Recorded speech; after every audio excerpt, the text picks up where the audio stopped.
शिरोळ तालुका मुख्याध्यापक संघाच्या वतीनं जयसिंगपूर इथल्या जनतारा कल्पवृक्ष विद्या मंदिरमध्ये तालुकास्तरीय संवाद बैठक उत्साहात पार पडली। या बैठकीत विद्यार्थ्यांची सुरक्षितता आणि आरोग्याला सर्वोच्च प्राधान्य द्यावे असे स्पष्ट निर्देश शिक्षणाधिकारी सुवर्णा सावंत यांनी दिले। विना अनुदान कृती समिती राज्य उपाध्यक्ष खंडेराव जगदाळे बैठकीच्या अध्यक्षस्थानी होते।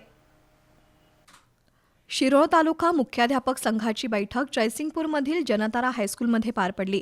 यावेळी मार्गदर्शन करताना शिक्षणाधिकारी सुवर्णा सावंत यांनी शाळांमध्ये विद्यार्थ्यांची सुरक्षा आणि आरोग्यास पहिलं प्राधान्य दिलं पाहिजे असं सांगितलं।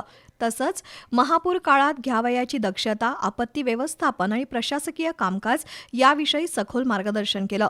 उपशिक्षणाधिकारी अजय पाटील यांनी दैनंदिन कामकाजातील प्रशासकीय अडचणी, शाळांमधील कागदपत्र आणि शैक्षणिक गुणवत्ता सुधारण्याबाबत उपस्थितांना मार्गदर्शन केलं।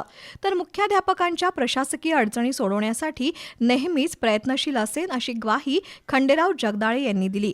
दरम्यान शिरोळ तालुका मुख्याध्यापक संघाच्या वतीनं नूतन आणि सेवानिवृत्त मुख्याध्यापकांचा सत्कार करून त्यांना शुभेच्छा दिल्या। कार्यक्रमाचं प्रास्ताविक श्रीशैल्य मठपती यांनी केलं। यावेळी शिरोळ तालुका मुख्याध्यापक संघाचे सचिव अजित कुमार खवाटे, खजिनदार विनोद कोठावळे तसंच सर्व पदाधिकारी आणि शाळांचे मुख्याध्यापक उपस्थित होते।